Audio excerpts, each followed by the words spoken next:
چاچي او د لیورزي نشته ګنې ما به دنم دا تپوس کولې چې لکه دا درندګي دونه سیوا شوې وه چې ته د چاچي کټ ته ختلې د دې مخ د میټا وهلو دپاره دوی تیزاب هم راوړي په لرګیو وهلې ده بې پې د پاسه ټوپونه ظالم کله د دې پرې مرۍ زور کولو نو د مور یې ورته څه نه دی چې دا خو یو جینۍ ده یوه تورسرې ده د چا بچی ده مه کوه دونه یو نوی تاریخ رقم بسم الله الرحمن الرحیم دا خیبر ترجمان ټلویزیون قدرمنو کتونکو السلام علیکم سنگر خان ما او ډېر د یو افسوسناک او د یو شرمناک واقع سره نن ستاسو مخې ته ولاړ یم قدرمنو زمونږ په دې پښتنه معاشره کې څه اقدار دي څه روایات دي او د رشتو څه تقدس دی خو نن دغه تقدس پامال شوی دی قدرمنو یوه ډېره نږدې رشته د هغې بې حرمتي شوې ده او د بې حرمتۍ نه بعد درندګي شوې ده قدرمنو یو ډېر لوی سوال دی چې دغه نږدې خوږې مقدسې رشتې هم د جنسي هوس نه بچ پاتې نه شو دغه هم د جنسي درندګۍ ښکار کیږي د پښتنې معاشرې دغه اقدار دغه روایات کم طرف ته لاړل قدرمنو دا وخت ضلع چارسده کې د خانمۍ په پولیس سټیشن کې موجود یم دغه چې څه هم شرمناکه واقعه مخې ته راغلې ده د دغې حقیقت ستاسو مخې ته راوړم پوره تفصیل ستاسو مخې ته ږدمه چې دغه کومه رشته وه د چا د لاسه د درندګۍ د وحشت ښکار شوه څنګه ښکار شوه چېرته کې دغه رشته ښکار شوه راځئ د تفصیل موږ سره وګورئ قدرمنو د دغه معلومات ستاسو مخې ته راوړم او د هغې لپاره دا وخت ما سره د دې پولیس سټیشن اډیشنل سی ایچ او شاه خالد خان موجود دی د دې سره خبرې کوو شاه خالد خانو دا واقع خو داسې ده چې سړی پې شرمیږي مو دردیږي زړه نه وینم ساسي جي بسم الله الرحمن الرحیم بالکل هم ستاسو خبره بالکل صحیح ده دا داسې وقوه ده چې چاته ویلی هم نه شو لکه هغه مونږ چې وایي د پښتو په معاشره کې خو دا لکه ډېر یو بد مخ ښودل دي که نه خو انیهاو پېښه راله او دا دلته کې د دې چاچي او د لیورزي بلکې لیورزي خبره ده نو چاچي رشته هم داسې ده لکه سړی چې د مور رشته ده بالکل او په دې عقله به زه دا ووایم چې یاره زمونږ به بس په دې تربیت کې به ډېر کمی نو ډېر زیات به کمی حالان کې تعلیم خو هر ځای ته ورسېد خو تربیت هغه لیول ته ونه رسېد کم چې په کار دی دا وایم جي دا لږ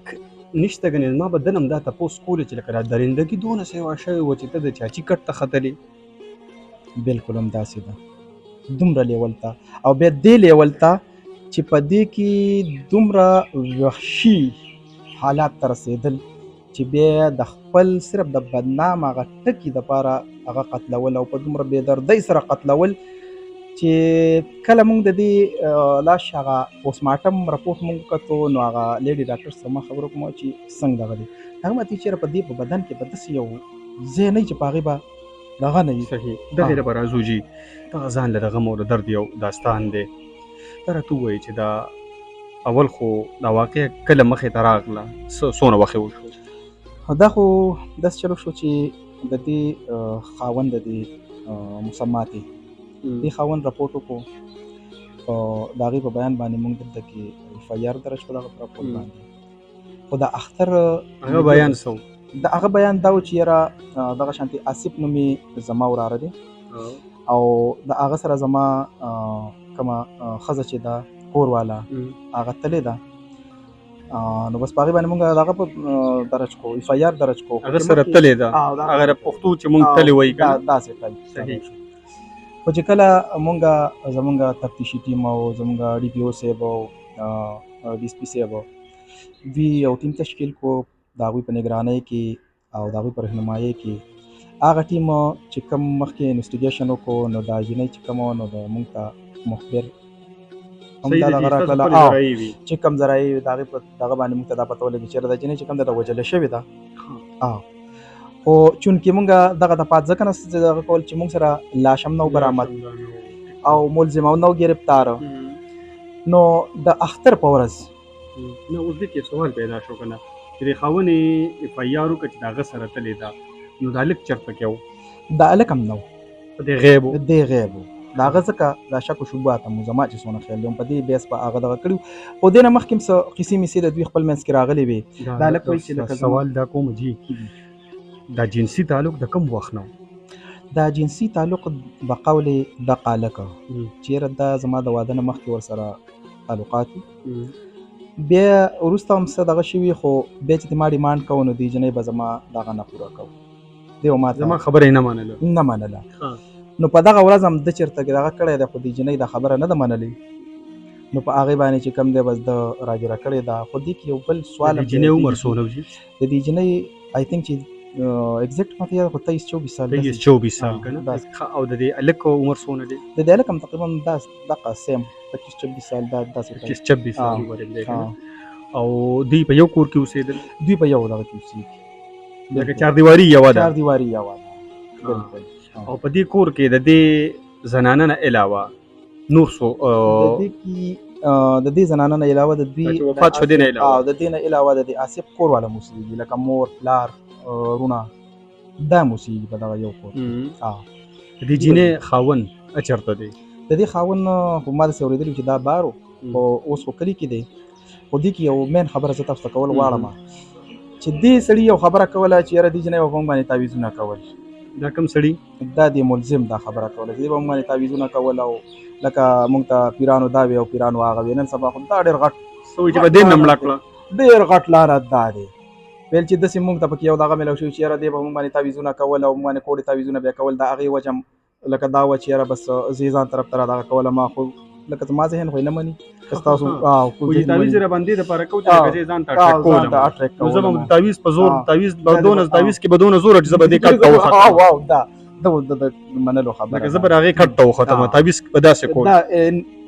دا د عقل منلو خبرې دا د عقل منلو خبرې دي چې موږ به داسې دغه کوو. خبره هم ټیک بیا دا واقع د څونه وخت وشو چې خاوند یې رالی اف آی آر یې وکړو؟ دا خو دې نه یو ورځ مخکې د دوی دا دغه هفته وشوه دوه وشوه اوسه پورې نن پورې څونه نن پورې تقریبا دا د اختر نه یو ورځ مخکې دوی اف آی آر کړه. اختر په شپه دوی 12 بجې اف آی آر لرالل. بلکل صحیح ده. او وی چېرې دا د دې نه یو ورځ مخکې دا غیبه وه. ټیک شوله. نو موږ له اف آی آر درج کړو خو د اختر په سهار موږ ته دا پته ولګېدله چې یاره دلته کې یو ناش پروت دی او چې موږ هلته کې لاړو نو دوی چې کوم هغه جامې او برقه ښودل هماغه سیم دغه نو موږ پوسټ مارټم دپاره هسپتال ته یوړل او مدیانه مو راوغوښتل د لاش د پهچان دپاره. ملزم هم څونه وخت پس ګرفتار کړو؟ ملزم هم د هغې نه بس زر هم ګرفتار کړی یو زما په خیال چې آی تھنک چې صحیح ده. اوس دا وایم چې ملزم کله ګرفتار شو هغه بیا څه ووایي چې په څه مې حمله کړه؟ ملزم چې کله ګرفتار شو نو په وړومبي تفتیش کې زموږ تفتیشي ټیم ته هغوی دا خبره وکړله چې یاره دا دې سره زما دغه شانتې تعلق و. ویې منل؟ او بلکل ومنل. جنسي تعلق جنسي تعلق مې ورسره او بیا چې کوم دی زما دا خواهش هم دې نه پوره کوو او دویم دا و چې موږ باندې بیا تعویضونه ماویضونه هم کول. دا دوه پېټه و چې دې نه معامله کړه او دې نه معامله. نور بیا تاسو بس انویسټیګیشن کړی که نه هغې کې څه مخې ته راغله؟ هغې کې مخې ته دا راغله چې اوس دا زنانه چېرته تلې وه په لاره باندې راتلله؟ دا زنانه چې کومه وه دا تلې وه د دوی څپه یې راوړل یا یې څه راوړل داسې ټایپ دغه وه خو د کور نه بهر راوتې وه. ټیک ده. او آی تھنک چې دا خلک وایي چې پی یې راوړل دا هغې له وتې وه. نو بس په لار کې به د چېرته څه حرکت مرکت کړی یا به دغه کړی هغه به رزسټنټ دغه کړی نو د دغې یارې د خپل دغه کړی دی چې راغستی لرګی راغستی په هغې باندې وله سر والی دی په لرګي ولا سر ووهو دا د کور نه بهر په لاره کې دا په لار کې بلکل. نو بیا چې دا دغه شوې ده نو بیا را درنه کړې ده بیا وشه بیا را درنه کړې ده نو بیا وله په مرۍ پراخکلو یې که نه او بیا په زور په مرۍ وله کړی دی او دغه وخت پکې ساه وه دا ټیمه پورې ده کې ساه وه خو بېهوشه وه. خو بېهوشه وه. نو بیا د خپل د دې دغه دپاره بیا دوی یو بل حرکت هم کړی دی چې د دې مخ د مټاوخلو دپاره دوی تیزاب هم راوړلي دي. تیزاب یې پې اچولي؟ تیزاب یې پې اچولي دي په مخ باندې چې شناخت یې ونه شي. خو داسې څیزونه خو څنګه پټېږي؟ دغې له راځم چې خو جرم خو نه پټېږي خو ځان ښایي. اوس چې کله د کور ته په راښکلو باندې راښکله په مرۍ ورلغلی شو بیا هم کیسه نه وتله بیا مړه څنګه شوه؟ بیا دوی په تشدد دا حمله کړې ده. دوی څوک ته خو ډېر یادې او لکه دې کې د مور هم شامله ده. دي کې موږ سره په دې دا افایات زما بل سوال ماته آسان کو چې د کله کور ته راخکلې ده نو دغه وخت کې په دې کور کې نور څوک وو؟ په دې کې د دوی مور وه مور یې وده دی مور هغه د دې ګواه ده لکه او موږ سره ملزمه ده جی ښه ملزمه ده نور خو د دوی څوک دغه نه خو دغه و چې مور یې ورسره وه په دې دغه کې شریکه ده په دې جرم کې په دې جرم کې شریکه چې دا یې راخکله نو په تشدد پس لرګو مرګو یې وهلې په چړو پسو په لرګو یې وهلې ده بیا پرې د پاسه ټوپونه وهلي دي په مره یې وله د مرګ نه پس د دقه بېهوشۍ نه پس دې کې خو اصا وه مړه نه وه دوی په دې مړه کول دوی په دقې تشدد دا حمله کړې ده ټوپونه یې پرې پاسه د پاسه کې ټوپونه واري چې کله دا حمله شوې ده نو بیا یې دا پټو ته وړلې ده په دغه ورځ باندې په دغه ورځ باندې دوی وړلې ده پټو ته یې په څه کې وړې ده پټو ته یې په ټیکټر او په ټرالۍ کې وړې ده هغه مونږ برابر کړي ده قدرمنو دا سوال مې ځکه وکړ چې ټیکټر او ټرالي دغه ځای کې ولاړه ده زه به تاسو ته ښیم چې هغه څیز چې هغه د روزې د ګټلو ذریعه وي په هغې کې دغه شانته کې ظلم وشي او بیا دغه شانته کې په وینو باندې رنګ شي او بیا دغه شانته کې یو انسان د هغه په مخ باندې تیزاب واړولی شي هغه یې پکې بیا هلته کې وړی دی هغه خښه کړې ده جینۍ هغه دغه به تاسو ته ښایو شاه خالد خانو چې دوی کله بیا دغه شوې ده که نه جینۍ هلته کې وړې ده نو په ټیکټر ټرالۍ کې یې وړله بیا یې دلته خښه کړې ده کسې غورځولې ده دوی دا وایي چې هلته کې ما خښه کړله خو بیا چونکې ما راویستله په دوباره او په دې لار کې مې کېښودله نو مې بي چې دې لپاره وایي چې بس دا تاسو چې کله موقع ته لاړئ زه یې مو کتلو نو دا په خاورو کې پټه وه که نه راایستل بار پرته وه دا بالکل په لار کې پرته وه دې څه و چې ولې مې راویستله دې خو بس دا خبره کوي چې بس زه بیا لاړم او بیا ما راویستله وجه دا ښایي چې بس ما وایي چې بس اوس ښکاره شي بس دا نه شو خو لومبی ده دا کوشش کړی دی د دغه چېرې دا لاش هر څه دا ختم کړي ځکه چې تیزاب یې پې اړولي دي دې حد ته د ده دغه رسېدلې وه بیا تاسو لاش راوړو چې پوسټ مارټم وشو نو هغې رپورټ څه وویل چې په وجود کې سروغ ځای و هغه اکارډینګ ټو لیډي ډاکټر وایي چې داسې ځای نشته چې زخم پرې نشته دومره بې دردۍ او دومره په تشدد دا وجلی شوی چې هډوکي وایي چې لکه ټول مات دي چجې ماتې چجې ماتې هډوکي مات لاس مات خپې مات لکه داسې ځای پکې وایي نه و چې په هغې زخم نه و داسې ظلم خو جي د ظلم یو نوی تاریخ رقم شنو بالکل دغه خبره زم کومه چې یو خو هغه د رښتې هغه تقدس پامال شو هغه رښته هم یو سایډ ته کومه که نه دویم انسان دی په انسان دومره ظلم دومره هغه بربریت چې موږ څه ته وایو که نه لکه چې هغه څه ویم هغه الفاظ زما نشته چې بالکل د یو جذب د یو پلار په حیثیت د یو ورور په حیثیت د دې معاشرې د یو عام سړي په حیثیت تا سره الفاظ نشته دا خبره ته ټیک کې ټوله لوی ظلم وشو چې د دې ظالم کله د دې په دې مرۍ زور کولو نو د مور یې ورته څه نه کوي چې دا خو یو جینۍ ده یوه تورسرې ده د چا بچی ده مه کوه دونه ظلم د مور یې ورته د لاس نه دي نیولي هغه خبرې له به زه بیا راشم چې هغه لیول تربیت نشته دی چې د مور یې د لاس نیولی وی چې دا خو یو پردی لور ده پردی تورسرې ده بل دا چې ستا چاچي ده ستا د مور په ځای باندې ده ګو چې ستا به ایج کې دغه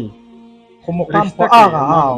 مقام خو هغه د مور مقام دی د مور ورسره څه سپورټ کړی بالکل لکه اکارډینګ ټو دغه چې کوم مدعي دی هغه هم دا دغه کوي ملزم په خپل د دوران تفتیش دلته کې دا اقرار کړی چې بالکل ملزم څه و چې مور مې څه کردار هغه هم وایي چې یاره د مور ما سره پوره حمایت په دې کې حاصل و ځکه چې هغه ما تاسو ته یو خبره وکړله چې دې کې هغه تعویضونه اخیستي نیسي دوی لږ ډسکلوز کړی وي نو بس په دې مرګ کې ورسره حمایت په دې مرګ کې ورسره حمایت وکړي په دې کې مطلب دا چې لکه مور هم پې ټوپونه وهلي بالکل لکه او خامخا به سپورټ کړي جي ځکه چې دا سیز د یو کس کار نه دی په یو کس باندې که ډېر هم دغه شي خو انسان هغه هم انسان و خامخا سره رزسټنس خو بیا کوو نو صحیح بچي د ډېر زنانه وو د دې بچي زما خرچه نشته نشته بچي نشته ټیک ده قدرمنو دا تفصیل تاسو واورېدلو چې کومه درندګي شوې ده کومه جنسي حیوانیت شوی دی او دغه جنسي حیوانیت نه پس چې دا په کوم بېدردۍ سره دا پردی تورسرې وجلی شوې ده وجلی یې داسې ده چې جي ته پاسه یې پې ټوپونه وهلي دي په لرګو باندې وهلې ده د پوسټ مارټم او د لیډي ډاکټر مطابق د دې د وینا مطابق چې د هغې په وجود کې یو داسې اندام نه و چې هغه روغ و دا درندګي دا حیوانیت چا کړی دی دا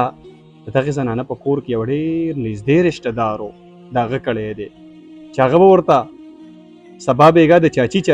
ټکي هم استعمالول. هغه رشتې قدرمنو ولې محفوظه پاتې نه شوې؟ لږ شانته کې زو دغه ټریکټر او ټرالي درته ښیم بس بیا خپله خپرونه راټولوم. دا هغه ټریکټر دی او دا د دغې ټرالي ده. کیمرامین صاحب ما پسې لږ راشه.